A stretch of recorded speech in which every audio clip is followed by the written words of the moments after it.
नमस्कार, जय हिंद, जय श्री राम दोस्तों। शिवम चौधरी ऑफिशियल में आप सबका स्वागत है। आगे बढ़ने से पहले आप सबसे रिक्वेस्ट है, वीडियो को लाइक कीजिए, चैनल को सब्सक्राइब कीजिए और शेयर करना मत भूलिएगा। पिछले 2-3 दिन से बांग्लादेश के अंदर जो सर्कस चल रहा था, उसमें एक 24 घंटे का ब्रेक आया है। अब सवाल ये उठता है कि जो ये शांति है, ये स्थायी है या ये तूफान से आने से पहले की शांति है? निश्चित तौर पर वही स्थिति है। आज के समय में बांग्लादेश की स्थिति इतनी खराब है, आप इस बात से समझिए कि जो parliamentary standing committee on external affairs है, शशि थरूर जी के नेतृत्व में बैठी थी, उसकी जो रिपोर्ट है वो चौंकाने वाली है कि आज के समय में बांग्लादेश की स्थिति उस कमेटी की रिपोर्ट के हिसाब से 1971 से पहले वाली स्थिति में पहुंच गई है। जिस तरह की अराजकता, जिस तरह का क्योस बांग्लादेश में उस समय था, लगभग वही स्थिति है। यानी उस तरह की स्थिति ने एक अलग देश को जन्म दे दिया था। तो आप समझिए कितने बदतर हालात होंगे उस देश के अंदर। और किस लिए? क्योंकि कुछ बड़ी ताकतों को उसे प्लेग्राउंड बनाना है, उसे एक लॉन्चिंग पैड बनाना है भारत के खिलाफ, उसे लॉन्चिंग पैड बनाना है तिब्बत पे नजर रखने के लिए, उसे भारत का यूक्रेन बनाना है। यह प्रयास है उनका। और सबसे बड़ा प्रयास उनका यह है कि किसी भी तरीके से 12 फरवरी का चुनाव नहीं होना चाहिए। इतना पोक करो, मतलब इतनी उंगली करो भारत को कि मजबूरी हो जाए, भारत में बैठी जनता कहने लगे कि भैया बांग्लादेश का इलाज क्यों नहीं कर रहे। और वो बहुत हद तक सफल भी हो रहे हैं इस बात में।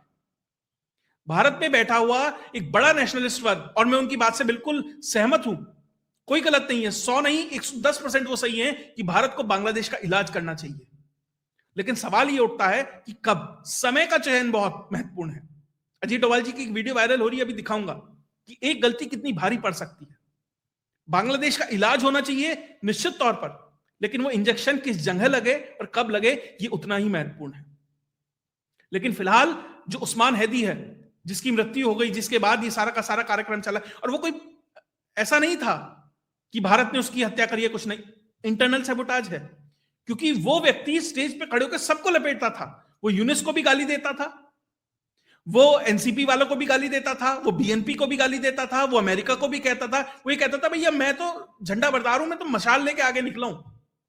और वो उसका कार्यक्रम हो गया। अब खबर ये है कि उसे जो बांग्लादेश का नेशनल पोएट है काजी नजरुल, उसके बराबर में दफनाया जाएगा। उसे एक नेशनल हीरो बनाने का प्रयास है। देखिए मारा भी इन्होंने, लेकिन अब उसका फायदा भी उठाएंगे। जैसे जिन्ना था ना, पाकिस्तानियों ने जिन्ना को खुद ही मारा और उसको रख कर उसके नाम पर अब पूरा देश चला रहे हैं। वही स्थिति इस क्या कहते हैं, उस्मान हैदी के नाम पर अब बांग्लादेश में करने का प्रयास है। और अब भारत का जो थ्रेशोल्ड है ना, देखिए इलाज होगा वो ठीक है, लेकिन थ्रेशोल्ड सेट कर दिया भारत ने। पहले क्या होता था, बांग्लादेशी आते थे, आधार कार्ड, ये कार्ड, वो कार्ड लेकर भारत में रहते थे, आराम से चलता था। भारत ने इंटरनल सैनिटाइजेशन तो शुरू कर दिया और एक रेड लाइन लगा दी है कि अब भारत में एंट्री भी नहीं है। और इसीलिए जो 2 कंगले हैं उन्हें मेघालय में निपटा दिया गया। बॉर्डर से घुस रहे थे, एक है अशीकुर नाम का 19 साल का लड़का था, और दूसरा मुशाहिद 22 साल का था। मेन पिलर 1260 के पास कार्यक्रम निपटा दिया कि भैया भारत में अब एंट्री नहीं है। और जो काम बीएसएफ को करना चाहिए था, कई जगह खबरें बीएसएफ की भी है, कई जगह जो खासी जनजाति है उन लोगों ने कर दिया। जो काम बीएसएफ को करना चाहिए था वो आम पब्लिक ने कर दिया। और ये इससे बेहतर कुछ नहीं हो सकता कि पब्लिक अपने हाथ में ले ले राष्ट्रीय सुरक्षा को बॉर्डर पे, तो बहुत हद तक जो काम है हल्का हो जाएगा बीएसएफ का, अगर ये कार्यक्रम होने शुरू हो गए। और भारत ने पहले ही 3 गैरिसन बनाए हुए थे ऊपर वाले चिकन नेक के लिए, अब नीचे भी एक और गैरिसन भारत बना रहा है। कल आपको पूरी उसके ऊपर डिटेल्ड जो मैप है उसके साथ आपको समझाया था कि भारत एनसर्कल कर रहा है धीरे धीरे बांग्लादेश को, कि जिस दिन वो सही समय आएगा उस दिन भारत निश्चित तौर पर बांग्लादेश का इलाज करेगा। और भारत फिलहाल इसलिए भी बच रहा है क्योंकि भैया अगर वो चाहते हैं कि भारत वहां फंसे, किसी तरीके से 12 तारीख तक इसको खींचना है। थोड़ा सा जो दर्द है उसे झेलना पड़ेगा कि चुनाव हो जाएं। और भारत तो यहां तक कॉम्प्रोमाइज करने के लिए तैयार है, शेख हसीना इस तरीके से कॉम्प्रोमाइज करने के लिए तैयार है। ठीक है, आवामी लीग को नहीं चुनाव लड़ रहे, बीएनपी से बात चल रही है, तुम लड़ लो। आवामी लीग कह रही है कि ठीक है तुम्हें सपोर्ट देंगे, तुम जीत जाओ, बाद में चुनाव होंगे, सत्ता वापस आ जाएगी, जो भी है। लेकिन यूनिस तो बाहर हो, जमाती तो बाहर हो, अमेरिकन तो बाहर हों। इसलिए जो तारिक रहमान है, खालिदा जिया का बेटा, वो 26 तारीख को आ रहा है बांग्लादेश। लेकिन स्थिति इतनी खराब कर दी है इन्होंने बांग्लादेश के अंदर कि उसके लिए आना भी मुश्किल हो गया है। इसलिए कह रहा हूं कि बहुत सही समय का इंतजार आपको करना पड़ेगा। मान लीजिए भारत ने कर दिया हमला, सेना घुस गई, देखिए 48 घंटे 72 घंटे के अंदर निश्चित तौर पर भारत एक तरीके से पूरे बांग्लादेश के ऊपर को उतर सकता है, वो कैपेबिलिटी है हमारे पास। लेकिन उस दौरान जिस तरीके से माइनॉरिटीज बांग्लादेश के अंदर रहती हैं, लगभग 1 करोड़ के आसपास है हिंदू, उनके साथ क्या होगा उसकी यहां आराम से अच्छे बड़े कमरों में बैठकर हम सोच सकते हैं। लेकिन उस समय उनके साथ क्या हो रहा होगा, क्या हुआ था 1971 में 30 लाख लोग मारे थे पाकिस्तानियों ने। क्या उसी चीज के लिए भारत फिर से तैयार है?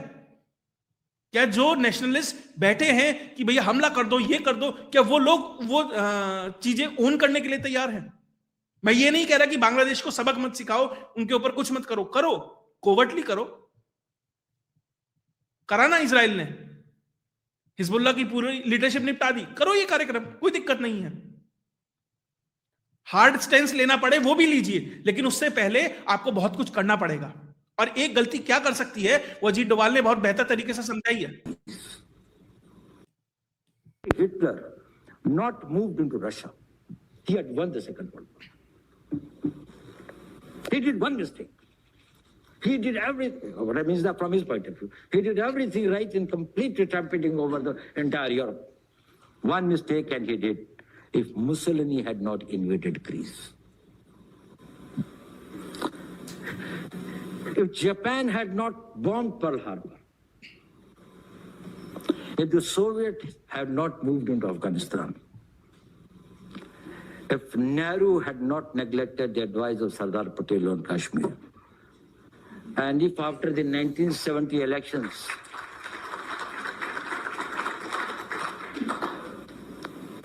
after the 1970 National Assembly elections in Pakistan, Awami League, which had the largest number of seats, absolute majority, they would have allowed Mujibur Rahman to become the Prime Minister. There would have been no Bangladesh. One mistake. So what? बिल्कुल, एक गलती कितनी भारी पड़ सकती है। सही है, हिटलर अगर रशिया में ना घुसा होता तो द्वितीय विश्व युद्ध कुछ और होता। मुसोलिनी ग्रीस में ना घुसा होता तो स्थितियां अलग होती। अगर 1971 के बाद इसी बांग्लादेश में अगर आवामी लीग को सत्ता सौंप दी जाती तो 1971 हुआ ना होता। इसीलिए उस एक गलती, एक आप बहुत कैलकुलेटेड रिस्क के साथ आपको चलना है। अभी स्ट्राइक हुई है, 70 स्ट्राइक की है अमेरिका ने सीरिया के अंदर। तो लोग पूछ रहे हैं कि भारत क्यों नहीं कर सकता? निश्चित तौर पर कर सकता है भैया, हमने तो न्यूक्लियर आर्म्ड स्टेट के ऊपर किया है, उनके न्यूक्लियर एसेट्स के ऊपर हमला किया है।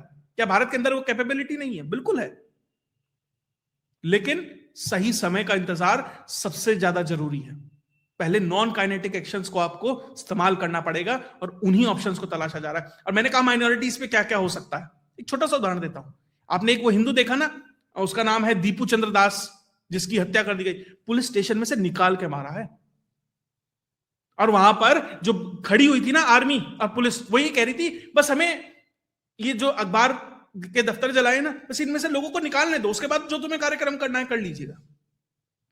तो कल को उन माइनॉरिटीज के साथ भी वैसा ही होगा। पुलिस कहेगी कि बस थोड़ा सा रुक जाओ, फिर जो तुम्हें करना है कर लीजिएगा। जब भारत के पश्चिम बंगाल में हिंदू सेफ नहीं है तो बांग्लादेश में क्या स्थिति होगी? इसलिए थोड़ा सा समय का इंतजार कीजिए। भारत भी 12 फरवरी तक का इंतजार कर रहा है, लेकिन उससे पहले एक्शन हो जाएगा। कारण डेस्परेशन इतनी है पाकिस्तान की और अमेरिका की, वो भारत को मजबूर कर रहे हैं, प्रोवोक कर रहे हैं कि करिए। इसलिए कह रहा हूं यहां से स्थितियां खराब ही होंगी, लेकिन धीरे धीरे चीजों को लेकर आगे जाना है।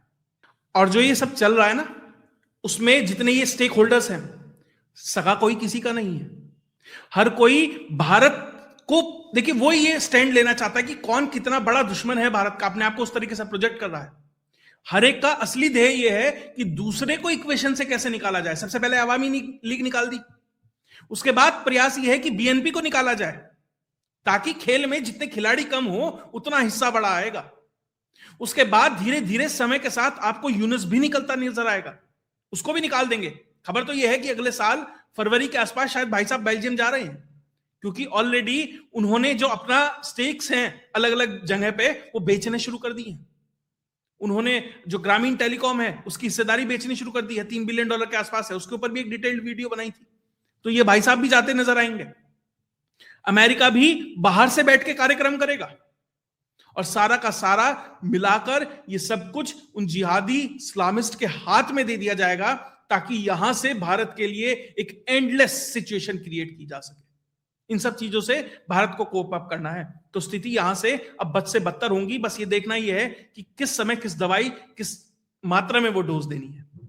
और भारत को नुकसान तो चलिए जब होगा वो होगा, लेकिन आज के समय में जितना नुकसान बांग्लादेश को और वहां की आम पब्लिक को हो रहा है वो समझ नहीं रही है। सोशल मीडिया पे जो ये जेंजी है ना, कूदे पड़े हैं, अरे बस भारत को सबक सिखा दिया, भारत के एम्बेसी पे पत्थर चला दिए हैं कोई, और बहुत सारे पोस्ट आ रहे हैं, बहुत जगह मुझे टैग किया जा रहा है या मेरे पोस्ट पे जो जवाब आ रहे हैं, तो जितने भी ये बांग्लादेशी बैठे हैं ना, जितने भी जवाब दे रहे हैं, कोई मलेशिया में बैठा है, कोई टर्की में बैठा है, कोई कहीं बैठा है, और भारत के खिलाफ एक बड़ा नैरेटिव और छेड़ दिया इन सब ने। और स्थिति यह है कि भैया भारत को तो, जब अभी बताऊंगा नैरेटिव वॉर क्या है, भारत को तो जो नुकसान होगा, बांग्लादेश को क्या नुकसान हो रहा है? बांग्लादेश की पूरी जो टेक्सटाइल इंडस्ट्री है, जो वहां के टोटल एक्सपोर्ट का 84% है, टोटल जीडीपी का जो 15% है, वो लगभग समाप्त हो चुकी है। अब तक तो खबर ये थी कि धीरे धीरे डाउन जा रही है। आप ये समझिए लगभग समाप्त है। ढाका के आसपास 3 बड़े उनके टेक्सटाइल हब हैं, गाजीपुर, सवर और नारायणगंज, बंद हो गए हैं। कुछ नहीं बन रहा वहां पर। क्यों? सुरक्षा ही नहीं है। भैया डेली स्टार के दफ्तर में आग लगा दी, प्रथमा आलू के दफ्तर में आग लगा दी, तो क्या गारंटी है इनके यहां नहीं लगाएंगे? और टेक्सटाइल इंडस्ट्री के बहुत सारे मिल्स ऑलरेडी जलाए जा चुके हैं। नाइट शिफ्ट नाम की चीज पूरे बांग्लादेश में से हर सेक्टर में खत्म हो गई है। शाम को 6 बजे के बाद कोई भी कहीं भी काम पर जाने के लिए तैयार नहीं है। बांग्लादेश का जो फ्यूल डिपो है रात को चलते नहीं है। उसके अलावा transport companies, cold storage, shopping mall, retail, wholesale, हर तरह का मार्केट खत्म हो गया है। कोई काम करने के लिए तैयार नहीं है। आप ये देखिए, जब आपको काम ही नहीं मिलेगा, जो आपका सेगमेंट सबसे ज्यादा आपको एक तरीके से कह सकते हैं रिवेन्यू देता है, नौकरी देता है, जब वो खत्म हो रहा है, तो भारत से तो कब लड़ोगे? जब लड़ोगे वो तो अलग है भैया, तुम पहले भूख से लड़ोगे ना। और इन जमातियों के पीछे जब पब्लिक भागेगी तब समझ आएगा। खैर, इसका भारत को भी फायदा हो रहा है। भारत का भी टेक्सटाइल एक्सपोर्ट पिछले महीने लगभग 10% बढ़ा है। क्यों? क्योंकि सारे के सारे जो ऑर्डर्स हैं, जो एक्सपोर्ट हैं, वहां से आकर भारत के हाथ ही आ रहे हैं। देखिए, इकोनॉमिकली तो भारत को फायदा हो रहा है, लेकिन भारत को एक लंबी जंग के लिए तैयार किया जा रहा है। इसलिए बार बार कह रहा हूं, भावनाओं में कहकर यह कहना बहुत इजी है, बहुत आसान है कि भैया हमला कर दीजिए, ये होना चाहिए, वो होना चाहिए, लेकिन मुझे लग रहा है कि एक लंबे गेम के लिए भारत को यहां तैयार रहना चाहिए। और भारत की जो एजेंसीज हैं, भारत के जो लोग हैं, जो इस पूरे सिस्टम को समझते हैं, वो इस चीज को बखूबी समझ रहे हैं। इसलिए वो पेशेंस को लेकर बैठे हैं। जब जवाब देना होगा, जवाब दिया जाएगा और बहुत बेहतर दिया जाएगा। लेकिन भारत के खिलाफ जो नैरेटिव वॉर तैयार की जा रही है इंटरनेशनल लेवल पर, वो भी ध्यान रखिएगा। क्योंकि मान लीजिए कल को चिटागोंग पे हमला कर देता है भारत, ऊपर वाली चिकन नेक काट देता है, भारत के ऊपर सैंक्शंस नहीं आएंगे? निश्चित तौर पर आएंगे। क्या भारत के खिलाफ इंटरनेशनल लेवल पर नैरेटिव वॉर नहीं चलेगा? बिल्कुल चलेगा। एक दो छोटे उदाहरण देता हूं। क्योंकि भारत का जो एक्सचेंज रेट है, मान लीजिए पहले रुपए 80-85 रुपए था, तो उस हिसाब से एक हमारी भारत की अर्थव्यवस्था थी। अब वो गिरकर 91 या 92 के आसपास आ गया है। तो उसकी वजह से जो डॉलर के टर्म्स में है, जो भारत की अर्थव्यवस्था है, थोड़ी आपको छोटी होती दिखाई देगी। देखिए, भारत में प्रोडक्शन कम नहीं हुआ, ना ग्रोथ कम हुई, ग्रोथ सबसे ज्यादा है। भारत की अर्थव्यवस्था बढ़ती, कहीं कुछ श्रिंक नहीं हुआ। बस वो है ना, थोड़ा सा एक्सचेंज रेट की गड़बड़ी हो गई है।